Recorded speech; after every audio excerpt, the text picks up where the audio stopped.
नमस्कार, news state देख रहे हैं आप और मैं हूं आपके साथ प्रीता उपाध्याय। और चलिए बुलेटिन की शुरुआत करते हैं। भोपाल की सबसे पहले बात करेंगे जहां पर डिजिटल अरेस्ट का मामला सामने आया है। भोपाल के कोई फिजा में वकील का डिजिटल अरेस्ट किया गया।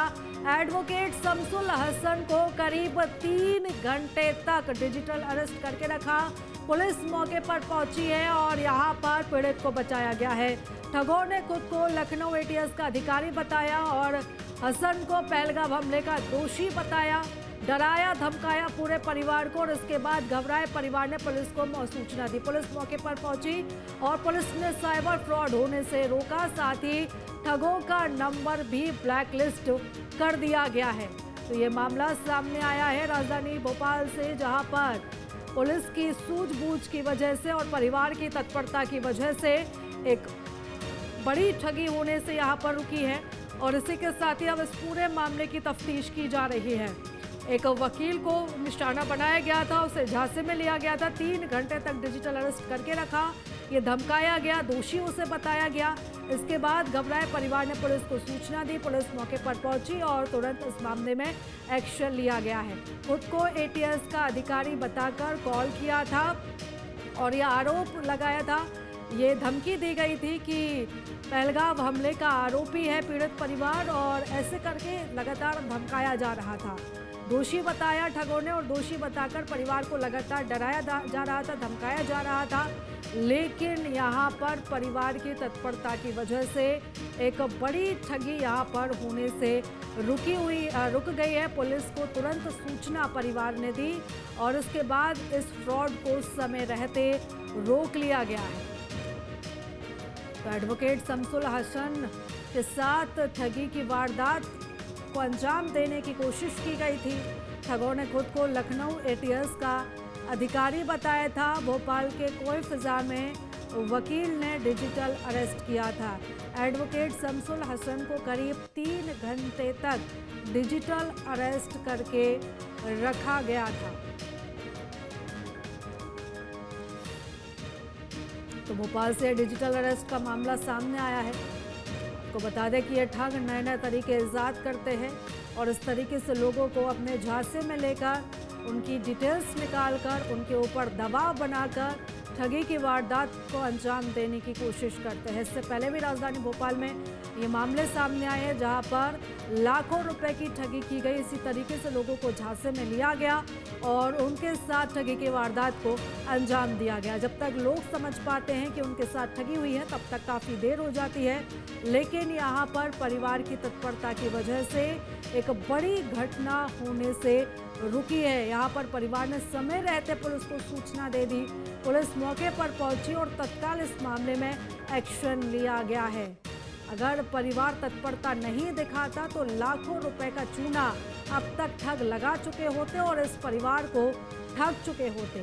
तो साइबर ठगी से जुड़ा हुआ ये मामला है और साथ ही सभी को अलर्ट रहना चाहिए। इस तरह की जब खबरें सामने आती हैं, एक चेतावनी के तौर पर आती हैं और एक अलर्ट के तौर पर आती हैं कि देखिए किस तरीके से ठग नए नए तरीके ईजाद करते हैं, नए नए पैतरे अपनाते हैं, नए नए तरीके अपनाते हैं और किस तरीके से लोगों को गुमराह करते हैं, झांसे में लेते हैं। और कई बार जब लोग झांसे में नहीं आते तो इसके बाद उन्हें धमकाया जाता है, कभी अधिकारी बनकर, कभी पुलिस का अधिकारी बनकर, कभी किसी पद का अधिकारी बनकर। इस तरीके से लोगों को झांसे में लिया जाता है, उन्हें धमकाया जाता है।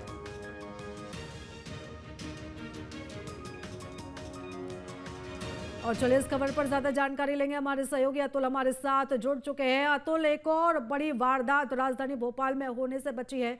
यहाँ पर परिवार की तत्परता कहेंगे और पुलिस की सूझबूझ कहेंगे जिस वजह से ये पीड़ित बच पाया है।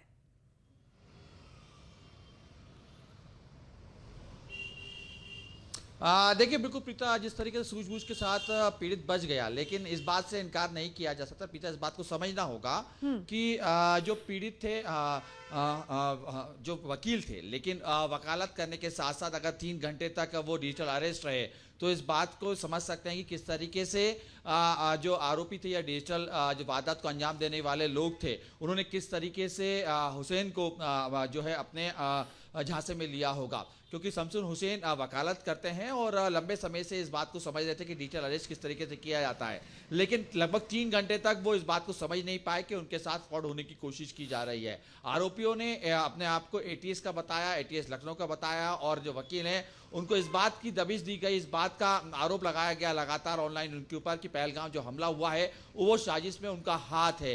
हालांकि इसके बाद पूरा परिवार सदमे में था और लगभग 3 घंटे तक डिजिटल अरेस्ट रहा, लेकिन उसके बाद जब तक वो समझ पाए कि इस बात को कि ये कहीं ना कहीं उनके साथ फ्रॉड होने की कोशिश की जा रही है, उसके बाद उन्होंने स्थानीय यानी कोलफिजा थाने में पुलिस को सूचना दी। उसके बाद पुलिस वहां पे पहुंची और उसके बाद उनको डिजिटल जो अरेस्ट किया गया था उससे उनको छुड़ाया गया। हालांकि पुलिस इस बात की तफ्तीश कर रही है कि आखिर इसके पीछे कहां से कौन आरोपी थे, कहां से इस तरीके की पूरी वारदात को अंजाम दिया जा रहा था। लेकिन देखिए, इस बात को समझना होगा क्योंकि लगातार मध्य प्रदेश में इस बात की घटनाएं लगातार बढ़ रही है, न केवल भोपाल बल्कि दूसरे महानगरों में भी इसी प्रकार के डिजिटल अरेस्ट के मामले सामने निकल के आए हैं। भोपाल में अगर हम जिक्र करें तो कई बार जो पढ़े लिखे लोग, जो बुद्धिजीवी लोग जिनको तबके में आते हैं, वही कई बार डिजिटल अरेस्ट की चपेट में आते हैं और उनके ऊपर लाखों रुपए का फ्रॉड हो जाता है। और ऐसा ही कल कुछ होने जा रहा था, लेकिन चूंकि इस बात को लगभग 3 घंटे तक उनसे जब आरोपी थे अपने आप को एटीएस के अधिकारी बता रहे थे, बाकायदा वर्दी पहने हुए थे और इस बात का जिक्र लगातार जो है पीड़ित से कर रहे थे कि उनने जो पहलगांव में जो हमला हुआ है, पहलगांव हमला में उनका हाथ है और उसके बाद उनको इस बात पे गिरफ्तारी हो सकती है। लेकिन चूंकि देखिए, लगातार हम देखते हैं कि सोशल मीडिया पे भी पुलिस ने एक मुहिम चलाई हुई है और पुलिस इस बात को लगातार लोगों के बीच में पहुंचा रही, खासतौर पे साइबर जो पुलिस है वो इस बात पर लोगों को जागरूक कर रही है कि आखिर डिजिटल अरेस्ट कैसे किया जाता है या डिजिटल फ्रॉड कैसे किया जाता है। तो लगभग इसी बात को उन्होंने एक बार फिर से समझा, क्योंकि जिस तरीके से शमसुन हसन थे इस बात को वो समझ रहे थे कि क्योंकि पहलगाम में पहलगाम वो कभी गए नहीं, तो ऐसे में उनका किस तरीके से वहां पे नाम आ रहा है, इन तमाम बातों को वो समझ रहे थे। और उसके बाद उन्होंने तुरंत पुलिस को फोन किया। फोन करने के बाद अपनी पूरी जानकारी दी कि किस तरीके से उनको 3 घंटे से डिजिटल अरेस्ट रखा हुआ है, किस तरीके से लगातार उनके ऊपर आरोप लग रहे हैं, पहलगाम में जो साजिश है उसके इल्जाम लगाया जा रहा है। हालांकि पुलिस ने तुरंत तत्परता दिखाई और सीधे वहां पे पहुंचे और उसके बाद जब पुलिस ने उस नंबर पर फोन किया तो वो ब्लैक लिस्ट में उस नंबर को डाल दिया गया था। यानी कि आरोपी भी इस बात को समझ रहे थे कि जो पीड़ित है वो पूरी तरीके से उनके झांसे में नहीं आ पा रहा है और इसके बाद उन्होंने उस नंबर को ब्लैक लिस्ट में डाला और जिसके बाद अब पुलिस आगे की तफ्तीश करते हुए दिखाई दे रही है। बिल्कुल अतुल, और जब इस तरह की घटनाएं सामने आती हैं तो ये ना सिर्फ एक चेतावनी के तौर पर आती है बल्कि लोगों को अलर्ट भी इस तरह की खबरों को सुनकर रहना चाहिए, क्योंकि हमने जैसे ये खबर देखी है जिस तरीके से ये जो पीड़ित था ये वकील था, बुद्धिजीवी था, लेकिन इसके बाद भी कहीं ना कहीं ये झांसे में आते आते बचा है। ये जो फ्रॉड होते हैं, साइबर फ्रॉड होती है, लोगों की मानसिकता के साथ खेलते हैं, उनकी पूरी डिटेल्स निकालते हैं, फिर इस तरीके से उनके ऊपर दबाव बनाते हैं, कोई भी आसानी से इनके झांसे में आ जाता है।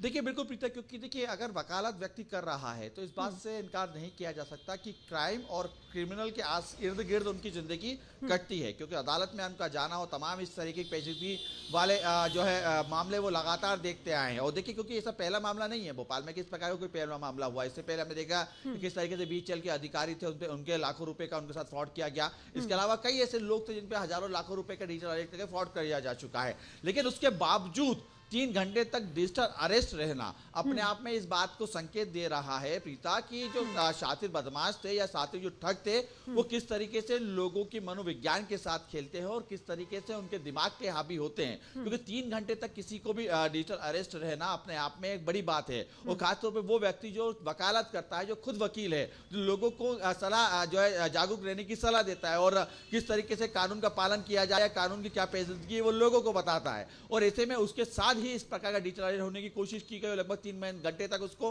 अरेस्ट रखा गया। तो इस बात से इनकार नहीं किया जा सकता कि आम लोग किस तरीके से उनकी झांसे में फंसते हैं। और लगातार चूंकि देखिए पहलगांव हमले की यहाँ पे बात की जा रही थी और शमसुन हसन खुद एक धर्म विशेष से आते हैं, तो ऐसे में कहीं ना कहीं सीधे तौर पर उनको डराने की कोशिश भी की गई कि पहलगांव में क्योंकि धर्म विशेष के द्वारा ये अटैक किया गया था, तो ऐसे में तमाम जो बातें उनके सामने रखी जा रही थी। तो कहीं ना कहीं अपनी सूझबूझ के साथ चूंकि लगभग 3 घंटे तक उन्होंने पूरी बातें सुनी, तमाम बातें समझी और उसके बाद वो उस निष्कर्ष पर पहुंचे कि जो तमाम जो अधिकारी है, जो सामने से एटीज को अपने आप को लखनऊ के अधिकारी बता रहे हैं, वो एक्चुअली में अधिकारी नहीं बल्कि जालसाज हैं और उनके साथ डिजिटल जो है फ्रॉड करने की कोशिश की जा रही है। ऐसे में उन्होंने अपने संबंधित थाने को, चूंकि कोई थाने का पूरा ये मामला है, अधिकारी भी लगातार तो समझ गए कि कहीं ना कहीं सीधे तौर पे उनके साथ ये फ्रॉड होने की कोशिश हो रही है। तत्परता दिखाई, तमाम अधिकारी तुरंत कुछ ही समय में उनके घर पहुंचे, उन्हें डिजिटल अरेस्ट से छुड़ाया और तमाम जो आगे की प्रक्रिया होती हुई दिखाई दे रही है। देखिए इस मामले में क्योंकि दीपा सबसे बड़ी जो विडंबना है या ये कहे सबसे बड़ी जो दिक्कत ये आती है कि वो आखिर अपराधी कहां से थे, कहां से डिजिटल अरेस्ट करने की कोशिश कर रहे थे, कहां से डिजिटल फ्रॉड करने की कोशिश कर रहे थे, ये पहचान पाना काफी मुश्किल होता है। ऐसे में कई बार होता है जो अधिकारी उन लोग तक पहुंच नहीं पाते, यानी कि पुलिस का जो बल है उन तक नहीं पहुंच पाता। बहरहाल लेकिन इस बार भी यही दावा किया जा रहा है कि जल्द से जल्द जो फ्रॉड थे उन तक पहुंचा जाएगा, उनको हर हाल में गिरफ्तार किया जाएगा। बिल्कुल, यहाँ पे ये दावे तो अतुल की पुलिस की तरफ से किए ही जा रहे हैं कि जल्द से जल्द आरोपियों की गिरफ्तारी होगी, उन तक पहुंचा जाएगा, लेकिन ये पूरा का पूरा गिरोह काम करता है और बड़े आसानी से ये बच के भी निकल जाते हैं। आप लगातार इस पूरे मसले पर नजर बनाए रखिएगा, अपडेट्स हम आपसे लेते रहेंगे। अतुल, फिलहाल आपका बहुत धन्यवाद तमाम जानकारी हमारे साथ साझा करने के लिए।